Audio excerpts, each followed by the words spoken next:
ఇది కేవలం సమాచారంగా మాత్రమే భావించండి. వైద్య నిపుణులను సంప్రదించండి. అసలు ఈ యూరిన్ లీకేజ్ అనేది ఎందుకు జరుగుతూ ఉంటుంది? ఎక్కువగా ఎలాంటి ఏజ్ గ్యాప్ వాళ్ళలో జరుగుతుంది? సో అసలు ఇది ఎందుకు వస్తుంది అని అంటే ఫస్ట్ బ్లాడర్ని ఓవర్ యూస్ చేయడం, అంటే ఎక్కువసేపు బ్లాడర్ని మనం యూరిన్కి వెళ్లకుండా ఆపుకొని పెట్టుకోవడం. సో మ్యామ్, అంటే ఇప్పుడు మనం మోస్ట్లీ ఈ యూరిన్ ఇన్ఫెక్షన్ అనేది ఎక్కువగా మనం లేడీస్లోనే చూస్తుంటాం.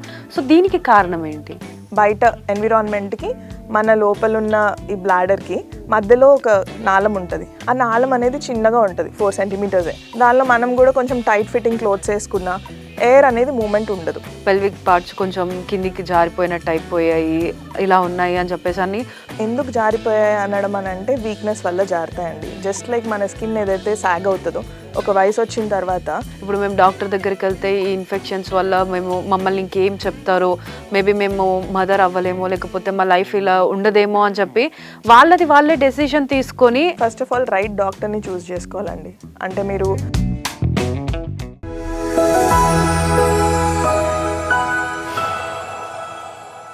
Hi hello, welcome to Sakshi life. This is Sravani. అంటే ముఖ్యంగా మహిళల్లో ఏజ్తో పాటుగా వచ్చే సమస్యలు చాలా ఉంటాయి. అసలు ఆ ఏజ్ పెరగడం వల్ల ఎలాంటి సమస్యలు వస్తూ ఉంటాయి, వాటికి తగినట్టుగా మనం వాటిని ఎలా ముందుగా గ్రహించాలి, వాటికి తగినటువంటి ట్రీట్మెంట్ ఎలా తీసుకోవాలి ఏంటి అనే సందేహాలను కూడా నివృత్తి చేయడానికి ప్రస్తుతం మనతో పాటు యూరో గైనకాలజిస్ట్ శ్రీజ గారు ఉన్నారు. సో వారిని అడిగి మనం మరిన్ని విషయాలు తెలుసుకుందాం. నమస్తే మ్యామ్. నమస్తే అండి. సో మ్యామ్, జనరల్గా మనకి చాలా మందిలో మనం చూస్తూ ఉంటాం యూరిన్ లీకేజ్ అని చెప్పి, లేకపోతే ఇంకా మరి గైనిక్ రిలేటెడ్ ఇష్యూస్ అనేవి చూస్తూ ఉంటాం. అసలు ఈ యూరిన్ లీకేజ్ అనేది ఎందుకు జరుగుతూ ఉంటుంది? ఎక్కువగా ఎలాంటి ఏజ్ గ్యాప్ వాళ్ళలో జరుగుతుంది? సో మనకి యూరిన్ లీకేజ్ అనేది యూజువల్గా దాన్ని 2 టైప్స్లో డివైడ్ చేస్తామండి. కొంతమందికి మిక్స్డ్ ఇన్కాంటినెన్స్ అంటాము, వేర్ యూరిన్ లీక్ మనం దగ్గితే తుమ్మితే వచ్చే టైప్ ఆఫ్ యూరిన్ లీక్ ఉంటుంది. అది కాకుండా అర్జెన్సీ అని ఒకటి ఉంటుంది. మనము బాత్రూమ్కి వెళ్ళే లోపే లీక్ అయిపోతుంది అనమాట. అండ్ అది పెద్దవాళ్ళల్లో యూజువల్గా చూస్తాము. చిన్నపిల్లల్లో చూసినప్పుడు ఏంటి అని అంటే వాళ్ళు కాలేజ్ గోయింగ్ గ్రూప్ ఉంటారనమాట. సో అసలు ఇది ఎందుకు వస్తుంది అని అంటే ఫస్ట్ బ్లాడర్ని ఓవర్ యూస్ చేయడం, అంటే ఎక్కువసేపు బ్లాడర్ని మనం యూరిన్కి వెళ్లకుండా ఆపుకొని పెట్టుకోవడం. సో మార్నింగ్ మనం వర్క్ స్టార్ట్ అయినప్పటి నుంచి ఈవినింగ్ ఇంటికి వెళ్ళిపోయేంత వరకు అసలు మధ్యలో యూరిన్కి వెళ్ళాలనే థాట్ కూడా రానివ్వం. ఒకవేళ వచ్చినా ఆపుకుంటారు. చాలా మంది ఇదే పని చేస్తారు. మెయిన్ గా లేడీస్ అయితే ఇది ఇంకా అంటే లైక్ వాళ్ళకి వెళ్ళడానికి స్కోప్ లేకపోతే, లేదంటే హైజీనిక్ గా ఉండదు అని చెప్పేసి వెళ్ళకుండా ఆపేస్తూ ఉంటారు. సో ఈవెన్ మనం ట్రావెల్లో కూడా గమనిస్తుంటే ట్రైన్ ఎక్కిన దగ్గర నుంచి మళ్ళీ దిగి మనం వేరే హోటల్కి వెళ్ళేంత వరకు కూడా ఆపుకునే వాళ్ళు ఉన్నారు. సో ఇదంతా అప్పుడప్పుడు అని మనం అకేషనల్గా అనుకున్నా కూడా బ్లాడర్ అనేది కూడా ఒక కండరమే. సో మనం ఇలాగే ఒత్తి పట్టుకొని చెయ్యి పిడికిలు పట్టుకొని ఉంటే ఎంతసేపు పట్టుకోగలుగుతాం? ఇలాగా ఎక్కువసేపు నొప్పి వస్తుంది కదా. సేమ్ థింగ్ మన బ్లాడర్ కూడా అలాగే ఒక కండరం. అండ్ దాన్ని మనం ఎక్కువసేపు ఇలా హోల్డ్ చేయించి దాని కెపాసిటీ కోల్పోతుంది అనమాట. సో మనం ఏం చేయకూడదు అని అనేదానికి ఇది రీజన్. ఓకే, సో ఎక్కువసేపు యూరిన్ హోల్డ్ చేయడం కానివ్వండి, మనకి ఎప్పుడు థాట్ అనిపిస్తే అప్పుడు యూరిన్కి వెళ్ళడం అనేది చాలా ఇంపార్టెంట్. ఇది కాకుండా మనం పోస్ట్ డెలివరీ చూస్తాం. సో డెలివరీ అయిన తర్వాత కింద ఉండే కండరాలు ఏవైతే పెల్విక్ ఫ్లోర్ మసిల్స్ అంటామో అవి కొంచెం వీక్ అవుతాయి. ప్రాపర్గా ప్రెగ్నెన్సీ ఇట్ సెల్ఫ్ మన కండరాలని వీక్ చేస్తుంది. అండ్ ఇక్కడ ఏమవుతుంది అని అంటే మన మూత్రం సంచికి ఏదైతే ఒక చిన్న నాళం ఉంటుందో అది దాని కింద ఉండే మజిల్ కూడా వీక్ అవుతుంది అనమాట. అందుకని అది ఎలా కిందకి జారుతుంది. దగ్గినా తుమ్మినా ఏదైనా బరువు ఎత్తినా కూడా యూరిన్ లీక్ అవడం అనేది జరుగుతుంది. దీనికి ముఖ్యంగా మనం కరెక్ట్ చేయడానికి ఎక్సర్సైజ్ ఉంటాయి, అవి పోస్ట్ ప్రెగ్నెన్సీ చేయాలి. But as usual post pregnancy తల్లి గురించి ఎవరు పట్టించుకోరు, ఓన్లీ బేబీ గురించి పట్టించుకుంటారు. దానివల్ల ఇది ఎగ్రవేట్ అవుతూ పోతుంది. అండ్ అప్పుడు హెల్ప్ కూడా తీసుకోరు. అది ఫైనల్గా మనకి ఇంకా హెల్ప్ చేయలేమనే స్టేజ్ వచ్చినప్పుడు మాత్రమే డాక్టర్ దగ్గరకు వస్తారు. అండ్ అర్జెన్సీ అనేది చాలా సింపుల్ అండి. అర్జెంట్ అనిపిస్తుంది అని అంటే దానికి రీజన్ ఏంటని కనుక్కుంటాము. దాని ఒక 2-3 టెస్ట్లు ఉంటాయి. అది చేసుకున్న తర్వాత వీళ్ళు ట్రీట్, చిన్న మెడిసిన్ తోటి ట్రీట్మెంట్ ఉంటుంది.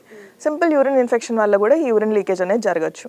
సో యూరిన్ ఇన్ఫెక్షన్ ఉంటే మాత్రం 100% దాన్ని మనం ట్రీట్ చేస్తాం. సో మ్యామ్, అంటే ఇప్పుడు మనం మోస్ట్లీ ఈ యూరిన్ ఇన్ఫెక్షన్ అనేది ఎక్కువగా మనం లేడీస్లోనే చూస్తుంటాం. సో దీనికి కారణం ఏంటి?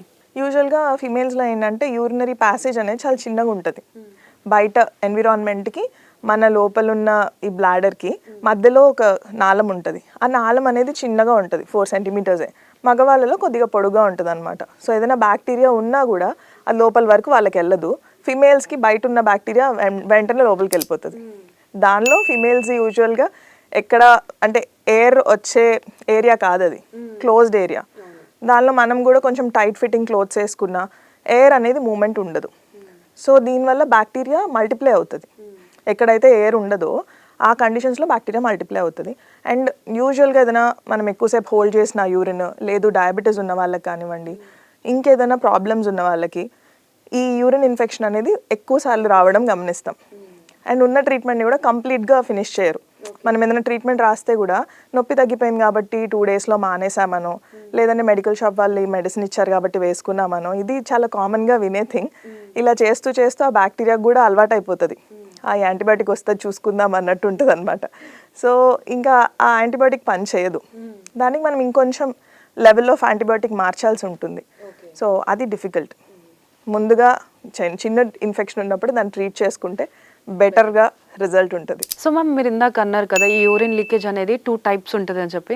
సో మనం దాన్ని ముందుగా ఎలా గ్రహించగలం? అంటే ఇది ప్రెగ్నెన్సీ తర్వాత వచ్చిందా, లేకపోతే మనం ఎక్కువసేపు హోల్డ్ చేసుకొని ఉండడం వల్ల, బ్లాడర్ ఇష్యూస్ వల్ల వస్తుందా అనేది మనం ఎలా సింప్లిఫై చేసుకోవచ్చు? Okay, first of all health మీద మనం కాన్షియస్గా ఉండాలండి. ఓవర్ వెయిట్ అనేది ఒక పెద్ద రీజన్ అనమాట.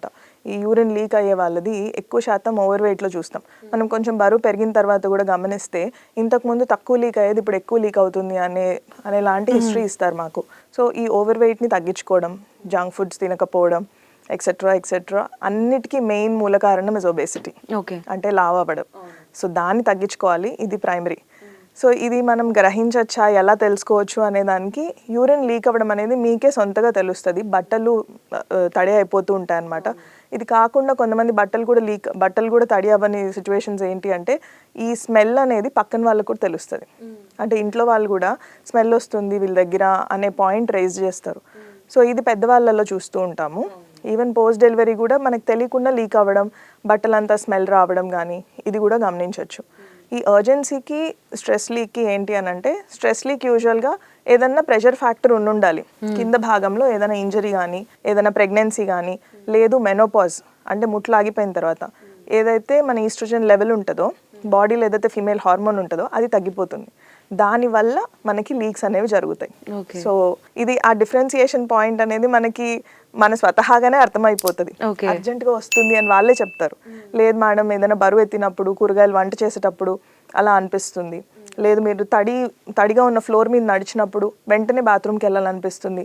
గిన్నెలు కడుగుతున్నప్పుడు ఆ చల్ల నీళ్ళు తగిలినప్పుడు అప్పుడు కూడా యూరిన్కి వెళ్ళాలనిపిస్తుంది. సో కూల్ రూమ్లో ఉంటారు, వాళ్ళకి యూరిన్ పదే వస్తుంది అనమాట. సో ఈ టెంపరేచర్ వేరియేషన్స్ ఇవన్నీ అర్జెంట్గా అనిపించడం, ఇది మనం వదిలేస్తూ పోతే ఇన్కాంటినెన్స్ అంటాం. అంటే బాత్రూమ్కి వెళ్ళే లోపు లీక్ అయిపోతుంది. ఒకసారి లీక్ అయిన యూరిన్ ఆగదు, అదే దారలాగా వచ్చి ఇంకా అక్కడికి వెళ్ళేంత వరకు కూడా యూరిన్ వెళ్ళాలి అనే ఫీలింగ్. సో మ్యామ్, అంటే ఇప్పుడు సాధారణంగా కొంతమంది అంటూ ఉంటారు లైక్ పెల్విక్ పార్ట్స్ కొంచెం కిందికి జారిపోయినట్టు అయిపోయాయి, ఇలా ఉన్నాయి అని చెప్పేసి కొన్ని సందర్భాల్లో అంటారు. సో దానికి రీజన్ ఏంటి?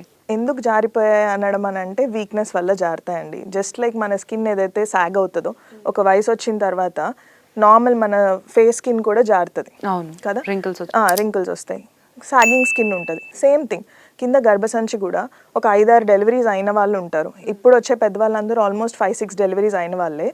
అండ్ వాళ్ళకి నార్మల్ డెలివరీ అయ్యి ఉంటుంది, కింద నుంచి ఆ గర్భసంచి కూడా డెలివరీలో జారుతుంది అనమాట.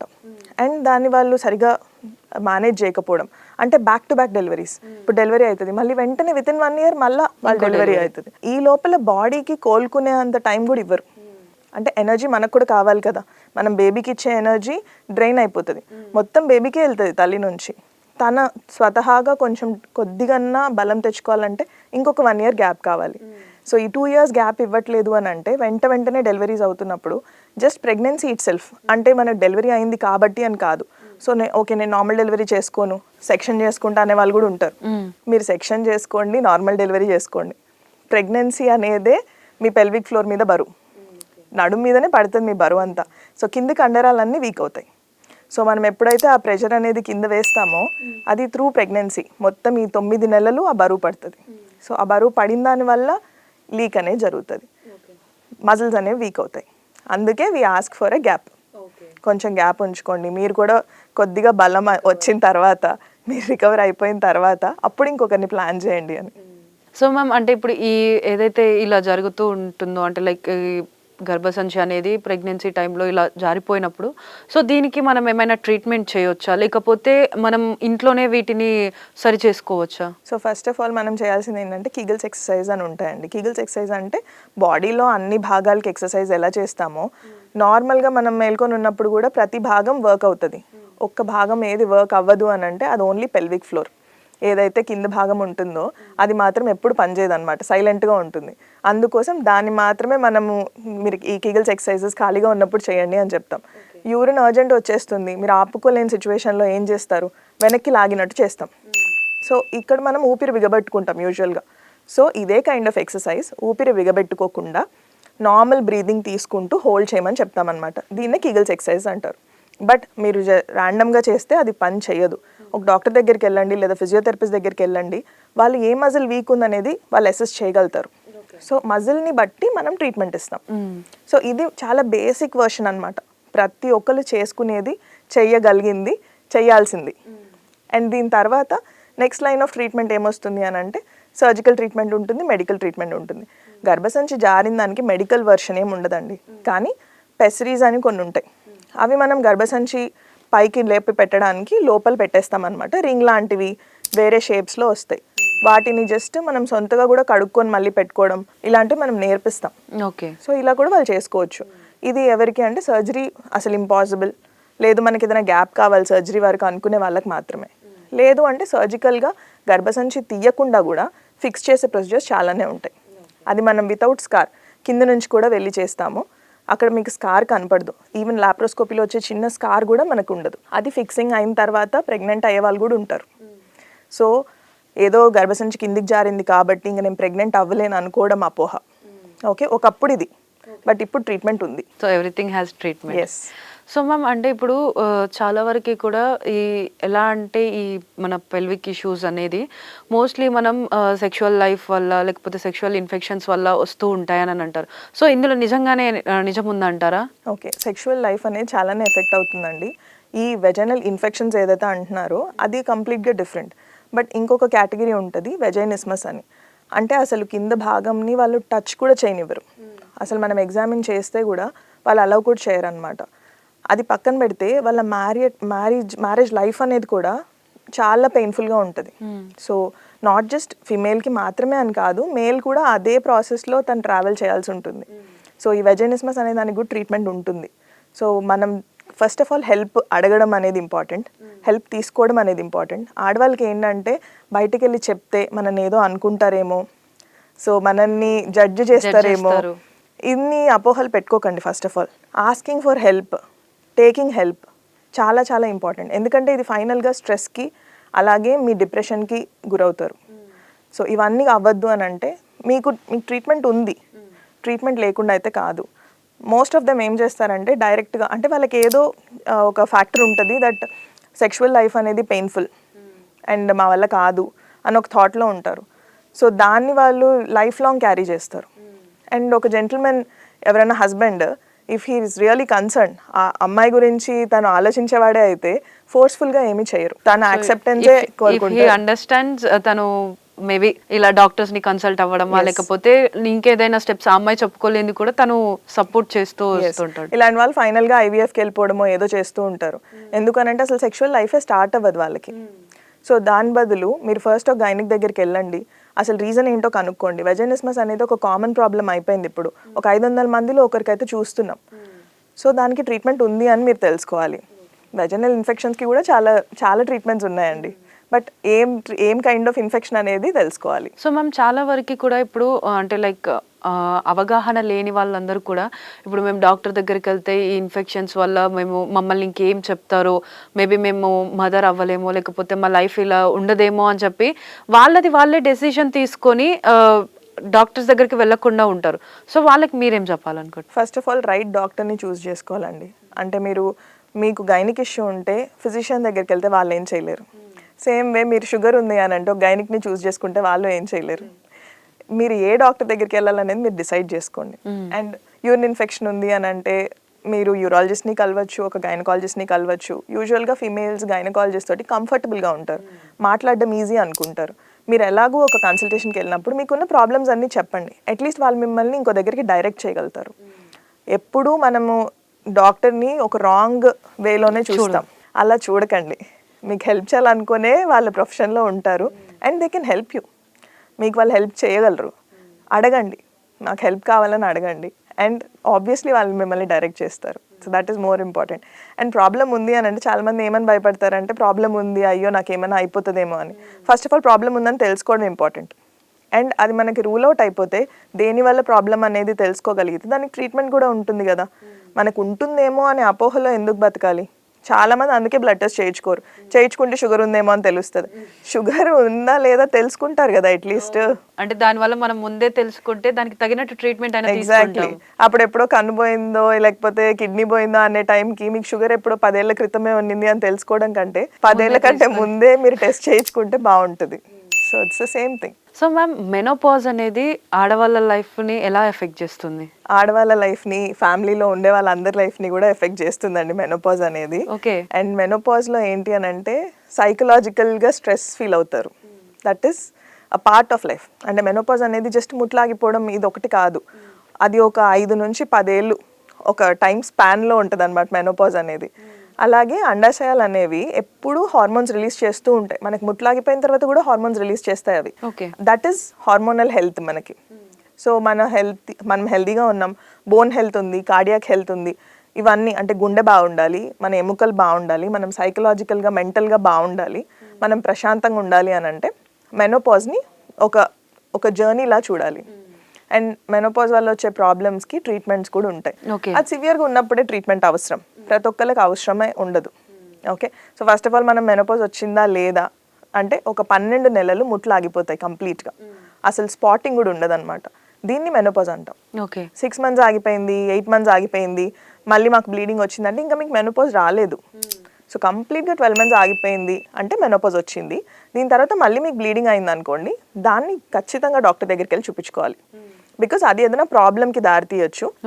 ఏం ప్రాబ్లం కాదు అనుకున్న రోజు మనం సైలెంట్గా మానిటర్ చేస్తాం పేషెంట్ని, అంతే చూసుకుంటూ ఉంటాం రిపీటెడ్గా. అది కాకుండా సైకలాజికల్గా అని అంటే స్లీప్ ప్రాబ్లమ్స్ వస్తాయి అన్నమాట.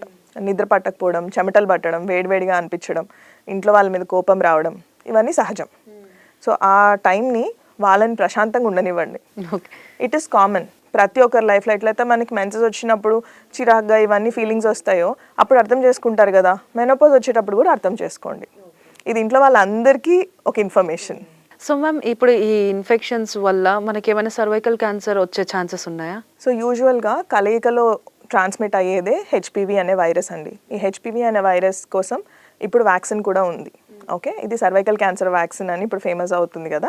సో ఆల్మోస్ట్ 9 years నుంచి 45 years వరకు కూడా ఈ వ్యాక్సిన్ తీసుకోవచ్చు. ఎస్, అబ్బాయిలు తీసుకోవచ్చు, అమ్మాయిలు తీసుకోవచ్చు. చిన్నపిల్లలకి అబ్బాయిలకు కూడా ఇస్తాం. ఓకే. అండ్ ఇది ఫర్దర్గా హెచ్పివి రాకుండా ఉండడానికి. దీనివల్ల సర్వైకల్ క్యాన్సర్ అనేది వస్తుంది. అసలు సర్విక్స్ అంటే తెలియని వాళ్ళు కూడా ఉన్నారు. గర్భసంచికి ముఖద్వారం ఏదైతే ఉంటుందో దాన్ని సర్విక్స్ అంటాం. ఇది స్కాన్లో కనపడదు అనే విషయం అందరికీ తెలియాలి.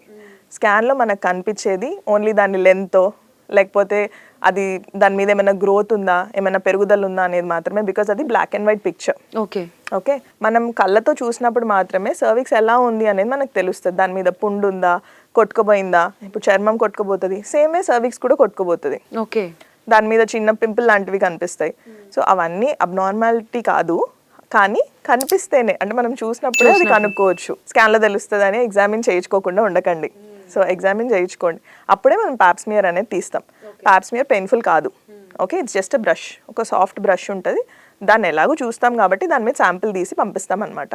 దీంతో సర్వైకల్ క్యాన్సర్ ఈవెన్ బేసిక్ స్టేజ్లో ఉంటే కూడా కనుక్కోవచ్చు. బేసిక్ స్టేజ్లో ఉన్నప్పుడు దానికి ఏం ట్రీట్మెంట్ ఉండదు, ఫాలో అప్ ఉంటుంది. ఓకే. అండ్ ఆ బేసిక్ స్టేజ్లో ట్రీట్మెంట్స్ కూడా చాలా సింపుల్గా ఉంటాయి. గర్భసంచి తీసేసే ఆపరేషన్ ఉండదు. ఓన్లీ కొంచెం నెక్స్ట్ స్టేజ్కి వెళ్ళినప్పుడే, మనకి డౌట్ఫుల్గా ఉన్నప్పుడే మనం గర్భసంచి ఆపరేషన్ అనేది చేస్తాం. ఓకే. వన్స్ మీరు డెలివరీస్ అయిపోయినాయి అని అంటే అప్పుడు చేసుకుంటాం అన్నమాట ఈ surgery. So ma'am, one final question. ఇప్పుడు ఈ మనం ఏదైతే యూరిన్ లీకేజ్ కానీ లేకపోతే మెనోపాజ్ వల్ల వచ్చేటువంటి ఇష్యూస్ కానీ లేకపోతే ఇటు సెక్షువల్ లైఫ్ వల్ల వచ్చే ఇన్ఫెక్షన్స్ కానీ ఇవన్నిటికీ మెడికల్ వే కాకుండా మనం ఫుడ్ కానీ లేకపోతే డైట్ వల్ల మనం దీన్ని ఎలా మేనేజ్ చేసుకోవచ్చు? సో ఇన్ఫెక్షన్స్కి అయితే మనం డైట్ త్రూ అయితే మేనేజ్ చేయలేమండి. బట్ అన్నిటికంటే ఇంపార్టెంట్ ఏంటి అంటే మనం ఒక హెల్దీ లైఫ్ స్టైల్ ఫాలో అవ్వడం. ఎవ్రీడే పార్ట్ ఆఫ్ లైఫ్లో మనకు కొంచెమన్నా ఎక్సర్సైజ్, మూమెంట్ ఉండడం, ఎనీ మూమెంట్ ఇస్ ఫైన్. మీరు యోగానే చేయండి, ఈవెన్ మెడిటేషన్ చేయండి, బ్రీతింగ్ వర్క్ చేయండి, ఏదో ఒకటి ఆల్టర్నేట్ చేయండి. సో వీక్లో 2 or 3 days మీరు ఇది చేయొచ్చు. అండ్ మెనోపాజ్ వచ్చిన వాళ్ళకి మాత్రం ఇట్స్ రిక్వెస్ట్ దట్ వాళ్ళు కొంచెం వెయిట్ లిఫ్ట్ చేయాలి. ఎందుకనంటే బోన్ హెల్త్ కానీ మజిల్ స్ట్రెంగ్త్ అనేది కానీ వెయిట్ లిఫ్ట్ చేయడం వల్ల వస్తుంది. ఒక 2 kgs weight or 5 kgs weight minimum basic weight. అది మీరు కూరగాయలు మీ బాస్కెట్ అంత ఉంటుంది అది. సో దాన్ని లిఫ్ట్ చేయండి. లిఫ్ట్ చేసి మీ బోన్ స్ట్రెంగ్త్ పెంచుకోండి. చిన్న చిన్న యూట్యూబ్ వీడియోస్ ఉంటాయి, అవి చేయొచ్చు. ఓన్లీ ఏరోబిక్స్, ఓన్లీ కార్డియో దాని మీద డిపెండ్ అవ్వకండి. ఓకే, మజిల్ కూడా పోతుంది మెనోపాజ్ వచ్చినప్పుడు. అండ్ హెల్దీ డైట్ అంటే మీరు ప్రోటీన్ మీద కాన్సన్ట్రేట్ చేయడం, హెల్దీగా వెజిటబుల్స్ తినడం, ఫ్రూట్స్ కూడా అతిగా తినకండి, పోర్షన్లో తినండి. వెజిటబుల్స్ మీరు మీ క్వాంటిటీ ఎంత మీ వల్ల అయితే అంత తినొచ్చు. So thank you so much ma'am. So చూస్తున్నాం కదా, మనకి మహిళల్లో వచ్చేటువంటి ఏమైనా ఆరోగ్య సమస్యలు, ముఖ్యంగా మనకి ఈ యూరిన్ లీకేజ్ కానీ లేకపోతే మనకి మెనోపాజ్ వల్ల వచ్చేటువంటి ఇష్యూస్ వల్ల కూడా ఎలా మన లైఫ్ అనేది ఎఫెక్ట్ అవుతుంది, ముందుగానే వాటిని మనం ఎలా తెలుసుకోవచ్చు, వాటికి తగినట్టుగా కూడా మనం ట్రీట్మెంట్ ఏ విధంగా తీసుకోవచ్చు అన్నది డాక్టర్ గారు చెప్తున్నారు కదా.